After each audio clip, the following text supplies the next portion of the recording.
ये एक सच्ची कहानी है वर्ल्ड वॉर 2 के दौर की, जब अनगिनत लोग मर रहे होते हैं। तब एक नेक अमीर इंसान जिसका नाम था शिंडलर बहुतों की मदद कर उनकी जान बचाता है। और ये कहानी उन्हीं के ऊपर है कि वो कैसे नाजिस के जुल्म से ज्यूश को बचाएंगे। सो हे एवरीवन, वेलकम बैक। हाजिर हूँ आपके लिए लेकर दुनिया की सबसे बेस्ट वॉर फिल्म में से एक, शिंडलर्स लिस्ट की एक्सप्लेनेशन। ये फिल्म वर्ल्ड वॉर 2 के दौर की सच्ची कहानी पे बेस्ड है, जिसे देखने के बाद आपके मन में गुस्सा, दुख और खुशी तीनों होगी। साल 1993 में आई इस फिल्म को IMDb पे मिले हैं out of the box 8.9 stars out of 10, rotten tomatoes पे freaking 97% score and Metacritic score is 94 out of 100, which is mind blowing. Explanation शुरू करने से पहले मेरी आप सभी से एक रिक्वेस्ट है कि प्लीज़ वीडियो को आप लोग एंड तक ज़रूर देखिएगा। साथ ही अगर आपको ये वीडियो पसंद आती है तो प्लीज़ इसे लाइक करके कमेंट्स में यस लिख दीजिए। ऑल्सो ज़्यादा से ज़्यादा शेयर करिए ताकि जिन्हें इसके बारे में न भी पता हो वो भी जान जाए। एंड चैनल को सब्सक्राइब करके बेल आइकन भी प्रेस कर दीजिए। Now with no further delay, let's begin. दोस्तों, ऑलमोस्ट ये पूरी फिल्म ब्लैक एंड वाइट में है, सो मे बी आपको कैरेक्टर्स के फेस को याद रखने में मुश्किल हो, इसलिए आप मेरी वॉइस पे ज़्यादा ध्यान दीजिएगा, ना कि क्लिप्स पे। फिल्म की शुरुआत में दिखाते हैं एक बंदे को कैंडल्स जलाते हुए। फिर दूसरे सीन में एक परिवार के लोग को दिखाते हैं, उनके घर पे एक प्रीस्ट प्रेयर कर रहे होते हैं, और तभी हम देखते हैं कैंडल्स बुझ जाती हैं। अब शुरुआत होती है असली कहानी की, जो कि पूरी ब्लैक एंड वाइट में है, एंड इसका रीज़न मैं आपको at the end of the video दूंगा। तो ये कहानी वर्ल्ड वॉर 2 के समय की है, जब जर्मनी ने पोलैंड पे अपनी जीत हासिल की थी और वहाँ के लोकल पोलिश ज्यूज पे जुल्म करना शुरू किया था। दरअसल तब के दौर में जर्मनी को रूल करती थी नाजी पार्टी, और उनके लीडर का नाम था एडोल्फ हिटलर, जिन्हें ज्यू से हेटेड थी। तब के समय में पोलैंड के कैपिटल शहर का नाम था क्रैको, और वहाँ पे गेटहाउस बनाए जा रहे थे। गेटहाउस दरअसल एक शहर के एक छोटे से एरिया को कहते हैं जहाँ पे माइनॉरिटीज़ को रखा जाता है। उस दौर में कुल 1000 नाजी गेट हाउस बनाए गए थे सिर्फ ज्यूज को रखने के लिए, और फिर कंसंट्रेशन कैंप्स बनवाकर उन सब ज्यूज को मार दिया जा रहा था। कंसंट्रेशन कैंप्स दरअसल उस जगह को कहा जाता है जहाँ पे लोगों को हद से ज़्यादा बुरी कंडीशन में रखते हैं और फिर उन्हें मार दिया जाता है। तो ये कहानी उसी क्रैको शहर के गेट हाउस के इर्द गिर्द लिखी गई है। हमें दिखाया जाता है एक बंदा ब्लेजर पहन रहा है और बहुत से पैसे जेब में डाल रहा होता है।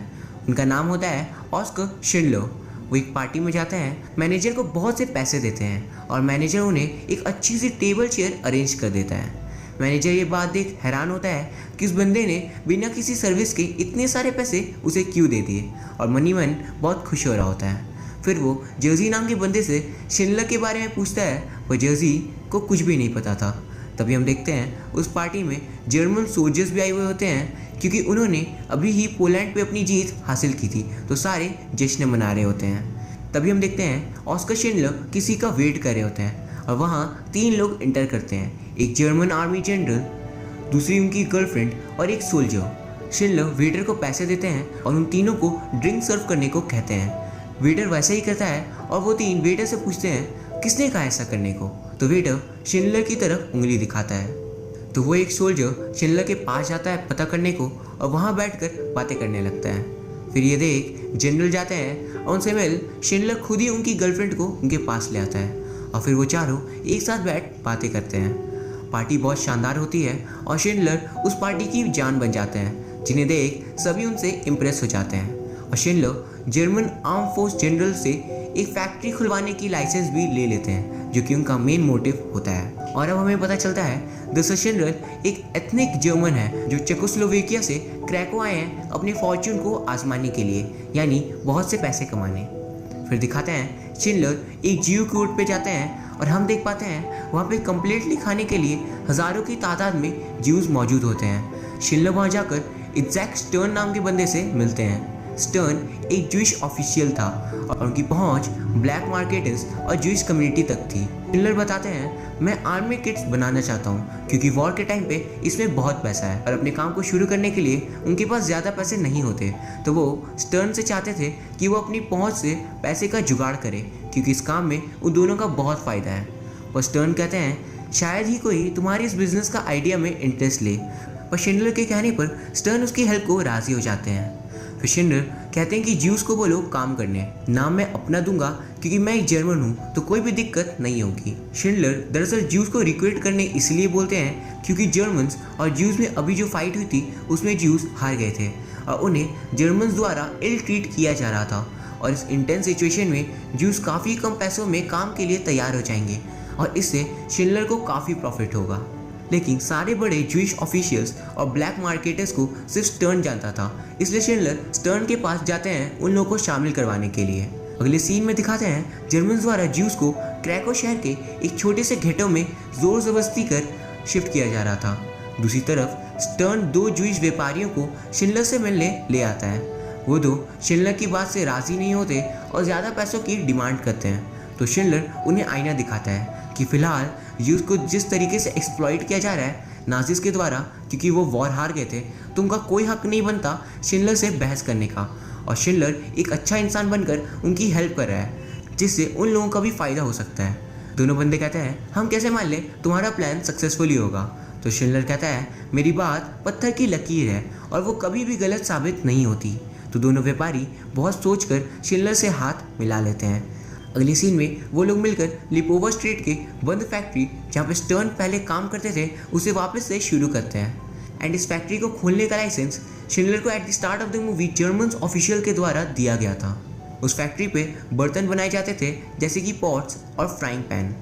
स्टर्न फिर लिपोवा स्ट्रीट वाली फैक्ट्री की रीओपनिंग वाली बात को फैला देता है और कहता है आप कम से कम दाम में नए यूटेंसिल बदल कर ले सकते हो। दूसरी तरफ जर्मन्स को भी वर्कर चाहिए थे तो वो हर एक बंदे की पेपर्स को चेक कर रहे होते हैं कि कौन पेशे से वर्कर है और कौन नहीं, क्योंकि जो बंदा काम का नहीं था उन सबको वो ट्रक में लेकर कंसंट्रेशन कैंप भेज दे रहे थे जहाँ पे उन्हें मार दिया जाएगा। वहीं पेपर्स दिखाने लाइन में एक बंदा जो कि पेशे से हिस्ट्री और इंग्लिश का टीचर था उसका नंबर आता है और उसे जर्मन्स रिजेक्ट कर देते हैं, यानी अब उसे कैंप ले जाकर मार दिया जाएगा। पर तभी उसे बचाने स्टर्न वहाँ आ जाता है और एक पुरानी कागज़ बनवाता है जिसमें उस बंदे की fake identity as a metal polisher होती है और वो मरने से बच जाता है। अब हम शिंडलर की फैक्ट्री में आते हैं। वहाँ पे वर्कर्स को काम सिखाया जा रहा था ताकि वो भी जल्द से जल्द काम शुरू कर सके, जैसे बॉल्स कैसे बनाते हैं, किसी भी यूटेंसिल से फ्रोजन कार्बन हटाना और वगैरह वगैरह।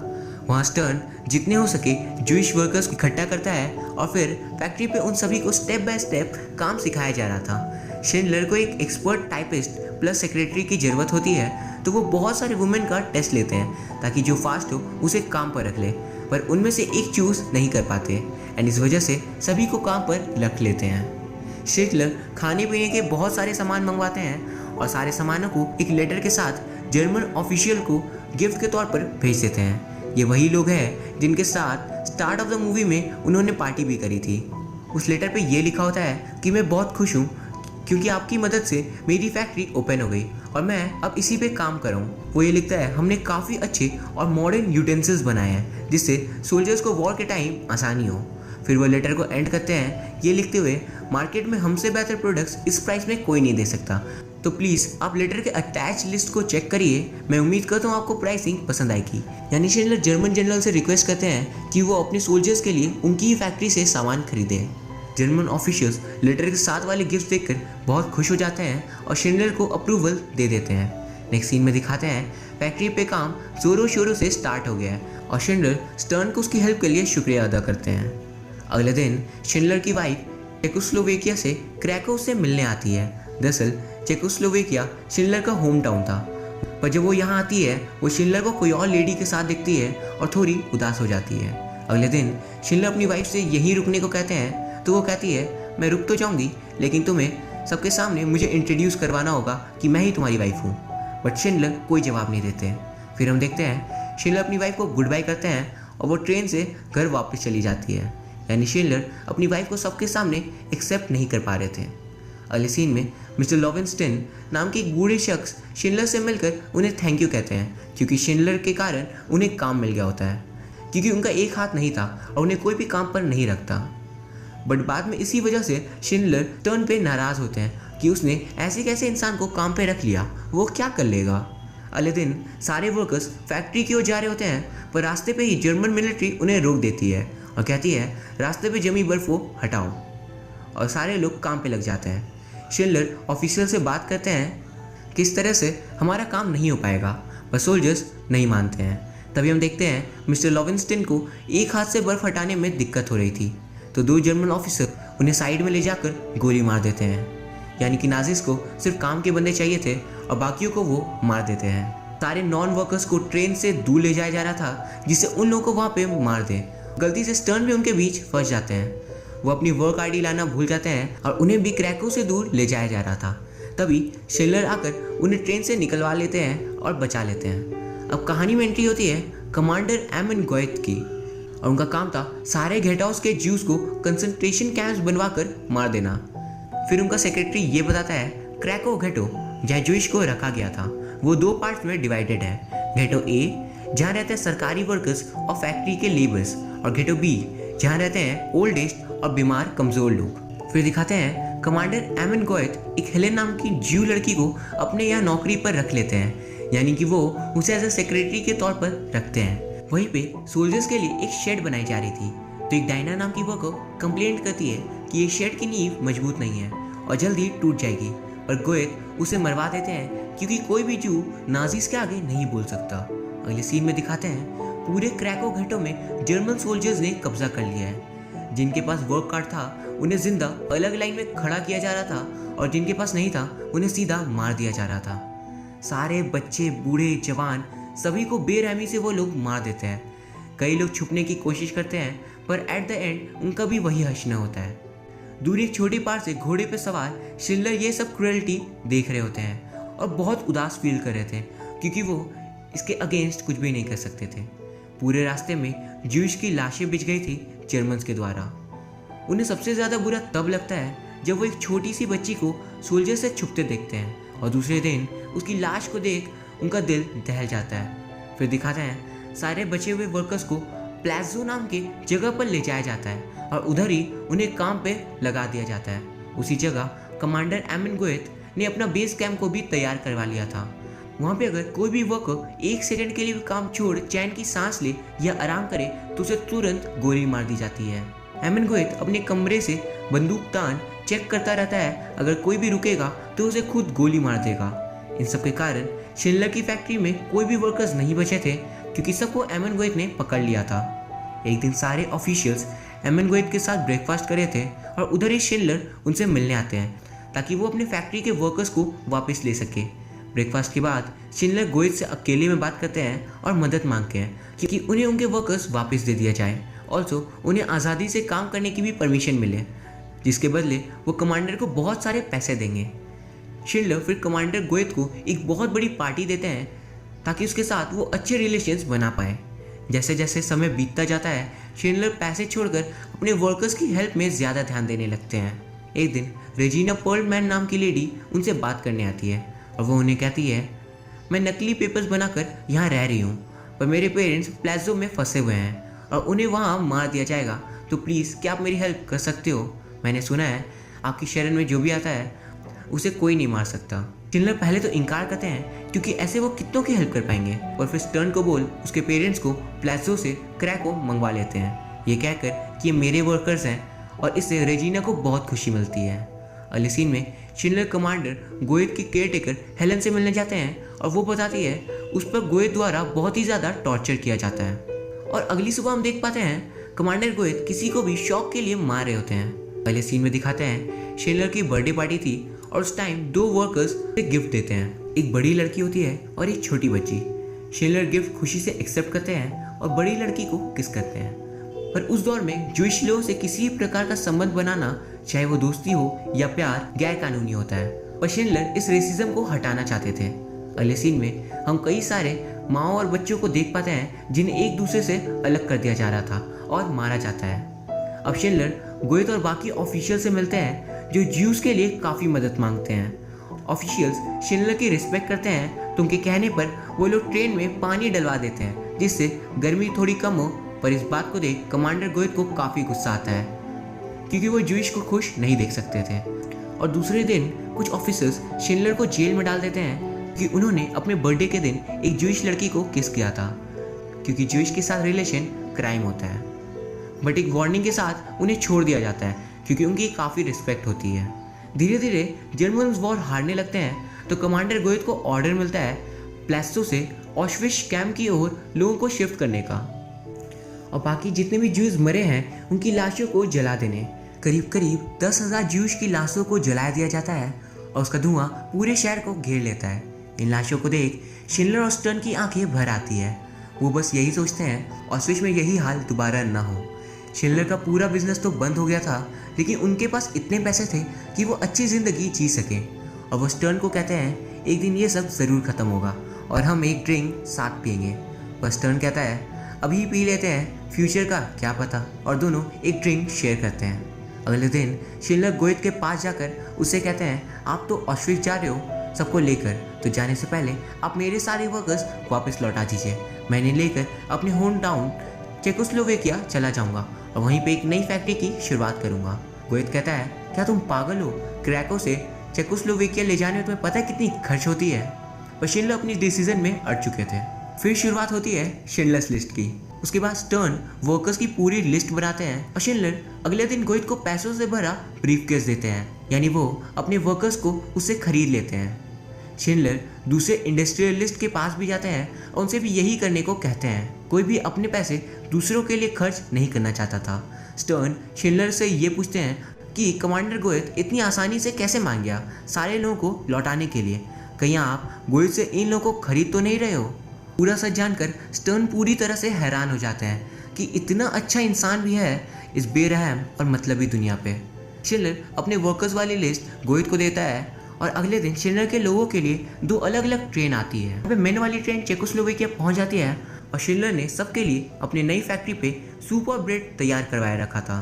दूसरी तरफ वुमेन वाली ट्रेन कुछ कागजों की गलती से ऑश्विट्ज़ पहुंच जाती है और वहाँ पे नाजिस द्वारा उनके बाल काट दिए जाते हैं।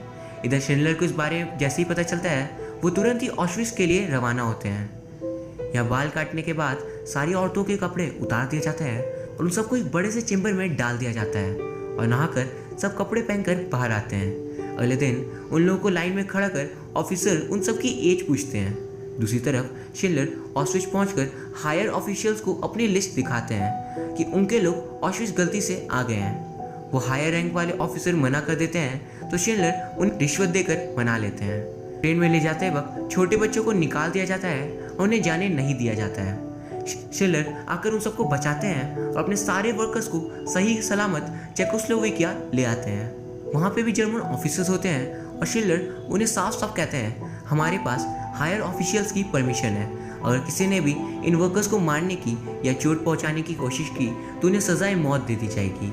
वो बताते हैं कि कोई भी गार्ड मेरे प्रोडक्शन पे दखल नहीं देगा, मेरी परमिशन के बगैर कोई भी गार्ड फैक्ट्री के अंदर नहीं घुसेगा, वरना गार्ड को सज़ा भी मिलेगी और वर्कर्स के नुकसान के कंपनसेशन की चार्ज भी देनी होगी। अब दिखाते हैं शिंडलर अपनी वाइफ को असली रिकॉग्निशन दे देते हैं और वो सब लोगों के सामने उन्हें अपनी वाइफ के तौर पर इंट्रोड्यूस करवाते हैं। फिर दिखाते हैं वो सारे वर्कर्स को प्रेयर्स करने की परमिशन दे दी जाती है जो कि नाजिस ने उन पर रिस्ट्रिक्ट करके रखी थी और उनके प्रेयर सुन जर्मन ऑफिसर्स हैरान हो जाते हैं। फिर हमें दिखाया जाता है 7 महीने बीत चुके होते हैं फैक्ट्री को स्टार्ट हुए, पर काम होते भी रिजल्ट नहीं आ रहे होते हैं। यही नहीं, शिंडलर के करोड़ों अरबों रुपए खर्च हो रहे थे अपने वर्कर्स की सेफ्टी और नेसेसिटीज के लिए और उन्हें नाजी ऑफिसर्स को रिश्वत भी देनी पड़ रही थी ज्यूस को बचाने के लिए। एक दिन अचानक से स्टर्न शिंडलर से ये पूछते हैं कि क्या आपके पास कोई और जगह है जहाँ पैसे हों और उसके बारे में मुझे ना पता हो। उनका मतलब ये था शिंडलर के पास अब बिल्कुल भी पैसे नहीं बचे थे और वो कंगाल हो चुके थे। उनकी फैक्ट्री पे सही प्रोडक्शन नहीं हो पा रही थी और वो अपने सारे बचे हुए पैसे से अपनी वर्कर्स की देखभाल करते हैं और उन्हें नाजिस के द्वारा प्रोटेक्ट करने की कोशिश करते हैं। लेकिन तभी उसी समय रेडियो पे ये ऐलान होता है कि जर्मनी जंग हार चुकी है और उसकी आर्मी अब सोवियत यूनियन के पास है और वॉर अब पूरी तरह से ख़त्म हो चुकी है। अब शिंडलर के पास पैसे भी नहीं थे कि अब वो किसी और की देखभाल कर सकें, तो वो अगले दिन अपनी फैक्ट्री पे जर्मन्स को भी अलाउ करते हैं और कहते हैं पूरे 6 सालों बाद जंग ख़त्म हो चुकी है और जर्मन ने खुद की हार स्वीकार कर ली है। अब आज मिडनाइट से सारे लोग फ्री हैं, सारे लोग जहाँ जाना चाहे जा सकते हैं। फिर वो जर्मन गार्ड से ये कहते हैं आप लोगों का आखिरी हुक्म है सारे ज्यूस को मार देना और अब आपको देखेगा कौन, कंट्री तो हार गई। आप लोग भी घर जा सकते हैं एक सच्चा इंसान बनकर, ना कि हत्यारे बनकर। सारे जर्मन गार्ड्स फिर पीसफुली वहाँ से चले जाते हैं बिना एक भी जीव को नुकसान पहुँचाए। फिर शिंडलर अपने वर्कर के साथ एक 3 मिनट का साइलेंस लेते हैं और फिर सारे लोग अपने अपने सामान बांध लेते हैं। अगले सीन में दिखाते हैं मिस्टर जेरेथ नाम के वर्कर ने अपने दांत में सोने को छिपा रखा था और वो सोने को मेल्ट करके शिंडलर के लिए गोल्डन रिंग मंगवाते हैं और गिफ्ट के तौर पर स्टर्न को देते हैं कि वो शिंडलर को दे दें। अब रात हो चुकी होती है और शिंडलर वहाँ से जाने के लिए निकलते हैं। तभी सारे वर्कर्स की तरफ से रवि नाम का बंदा उन्हें थैंक यू लेटर देता है, क्योंकि इन सब की सुरक्षा के लिए शिंडलर ने अपनी पूरी कमाई को लगा दिया था और खुद कंगाल हो गए। स्टर्न शिंडलर को वो सोने की रिंग देता है और एक रिमार्केबल लाइन बोलता है, जिसने भी एक जान बचाई उसने पूरी दुनिया को बचाया। Who saves one life saves the world।